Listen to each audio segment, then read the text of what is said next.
اب ایک سکینڈل آ گیا ایک اور اخبار نے، پہلے اس نے کرکٹ کے کھلاڑیوں کے بارے میں کیا تھا، اب اس نے ایک سکینڈل کیا ہے کہ پاکستان کے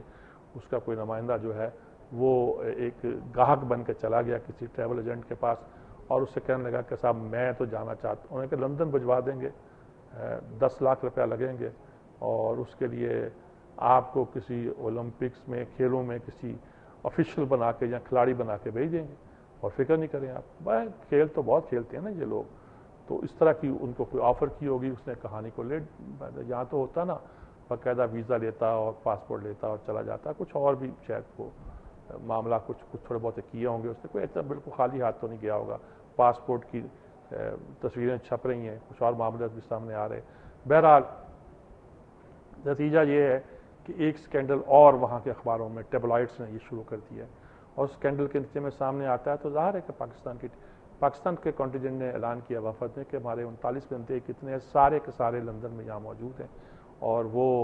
آفیشیل جو ہیں آفیشیل ہیں، سرکاری طور پر ہیں، اور سرکاری طور سے مراد باضابطہ ہیں، آفیشیل سے مراد باضابطہ ہے، سرکاری نہیں، یعنی گورنمنٹ کے نہیں ہیں، بلکہ مطلب یہ ہے کہ اولمپکس کمیٹی کی طرف سے ہیں، ہاکی کے کھلاڑی ہیں 16، باقی 6 آفیشیل ہیں، باقی دوسرے ایتھلیٹ ہیں، اور کچھ ان کے ساتھ آفیشیل ہیں، اور سارے یہاں موجود بھی ہیں اور بونافائیڈ ایسے کسی سکینڈل سے ہمارا کوئی تعلق نہیں ہے۔ ایک زمانے میں یہ آیا تھا کسی کھیلوں میں پاکستانی ایتھلیٹس جو تھے غائب ہو گئے تھے، کچھ پرانی 2-4 سال کی بات ہے، تو پاکستان میں یہ کم بھی نہیں ہوتا، اب جس ایجنٹ کو انہوں نے پکڑا ہے کہا، اس نے کہا جی میرا تعلق کوئی نہیں اس سے، میرا پاسپورٹ ان معاملوں سے کیا تعلق، نہ میری کوئی بات ہوئی ہے نہ ہوا ہے، ہاں 2003 میں مجھے پکڑا تھا انہوں نے جعلی ویزوں کے چکر میں، اور مجھے 3 سال کی سزا بھی ہوئی تھی، سزا کاٹ کے آیا ہوں، پکڑا بھی انہوں نے انہی آدمی کو ہوگا نا جس کا ریکارڈ ایسا ہے اور جس کے ریکارڈ پر آپ کھیل سکتے ہیں، اور انہوں نے کھیلنے کی کوشش کی، اور بہرحال اس وقت ہنگامہ تو کھڑا ہے، کھیلوں میں شاید دب جائے اور اس زیادہ نمایاں نہ ہو، لیکن کوئی پتہ نہیں کہ بعد میں اس طرح کے سکینڈل ابھر کر دوبارہ سامنے آتے ہیں، اور کیا اس سے یہ اندازہ لگائیے کہ وہاں کا پریس جو ہے کس طرح ڈٹرمن ہے کہ پاکستان کو کھیلوں میں بھی کچھ آگے نہیں جانے دینا جی۔ اچھا اب میں نہیں کہتا یہودی لابی ہے، ہمارا بھی کیا جا رہا ہے نا جی، یعنی جو ایجنٹ پکڑا گیا وہ ویزے جعلی ویزوں میں اندر بھی رہا ہے،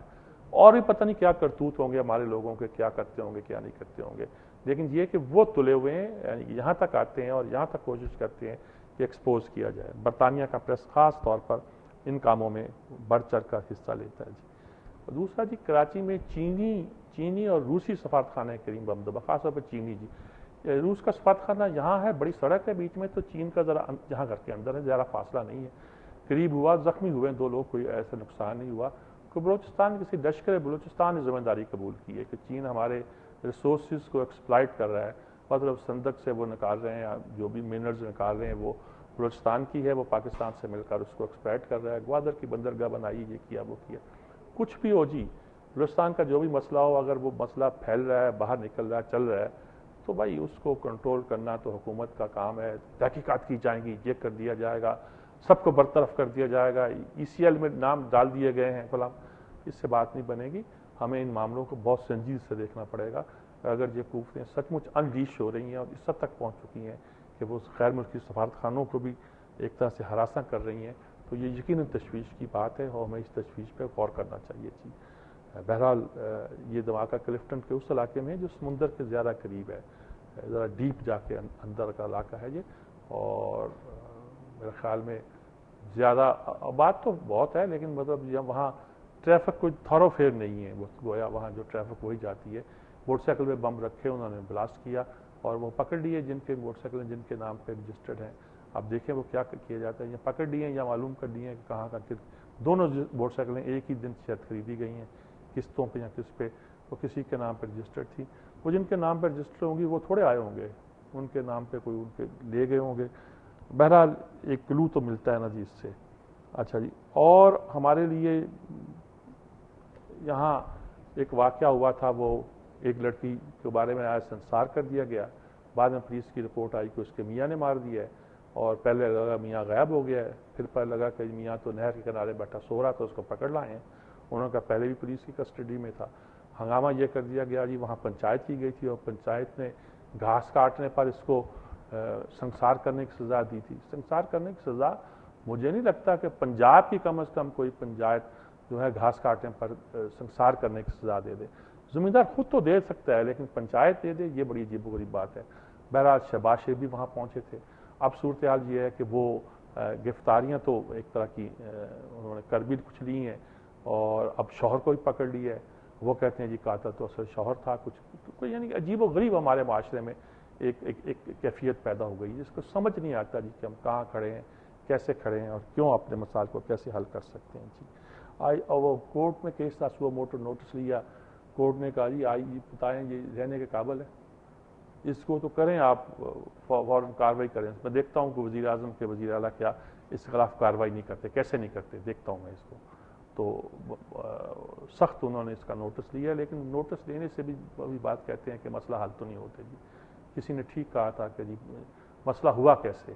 لا اینڈ آرڈر کی سچویشن ایسے خراب کیسے ہوئی کہ یہ مسئلہ پیدا ہوا اور آپ کو کئی دن تک اس کی خبر نہیں ہوئی, اور جب خبر ہوئی تو اس طرح ہوئی کہ میڈیا نے اس کو ہائی لائٹ کیا, تو آپ کو معلوم ہوا کہ یہ واقعہ بھی ہوا تھا اور اس کے ریپرکشن بھی ہو سکتے ہیں اور ہو رہے ہیں. تب آپ کسی اس میں آئے. اچھا, اب کچھ چیزیں ہیں جن میں مثلاً وہ ارسلان افتخار کیس ہے, وہ اب نیب کے سپرد, ایف آئی اے کے سپرد کیا ہوا ہے, وہ ٹیم پہ اسے اعتبار ہی نہیں ہے. کل تو ارسلان کے آنا تھا, وہ تو آیا نہیں. انہوں نے کہا جی کہ مجھے نوٹس نہیں ملا. بہرحال مجھے ٹیم پر بھی اعتبار نہیں ہے. وہ جو سلمان ہے, جو بیٹا ہے ملک ریاض کا, ملک سے باہر ہے, اور وہ سوچ رہے ہیں تفتیشی لوگ کہ جی ملک سے باہر بھی ان کی گویا ریکارڈ کیا جا سکتا ہے بیان, ایک دورہ لگ جائے ہمارا, باہر چلے جائیں, کوئی حرج نہیں ہے. تو اس طرح کی ابھی اس میں بھی کوئی پیش رفت نظر آتی ہے, ایسے ہی وہ بھی ٹرکانے والی باتیں نظر آتی ہیں. انہوں نے رجسٹرار کو بلا لیا تھا,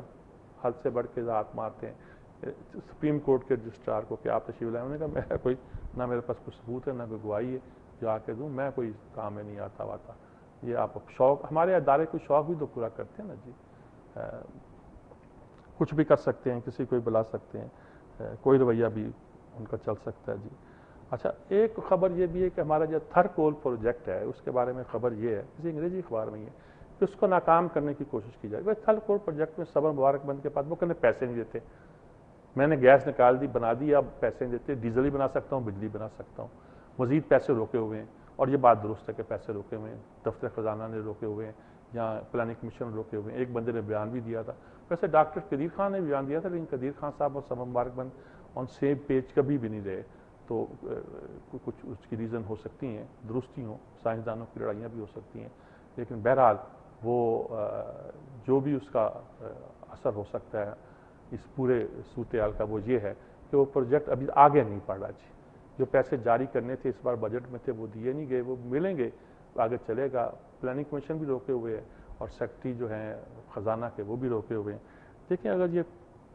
فیزیبل پروجیکٹ نہیں ہے تو پھر ہمیں کچھ اور سوچنا چاہیے اور کوئی اور کام کرنا چاہیے, وقت اس پہ ضائع نہیں کرنا چاہیے. اگر ہے تو اس کی راہ میں رکاوٹ کوئی درست بات نہیں ہے. بس یہی خبریں. فخر الدین جی ابراہیم صاحب نے حلف اٹھا لیا ہے, اور حلف اٹھا کے انہوں نے کہا بھائی میری عمر پہ نہیں جائیں, میرے کام پہ جائیں, اور مجھے کام کرنے دیں, میں زندگی کا آخری کام ہے, مشن سمجھ کے کر رہا ہوں. اگر پھر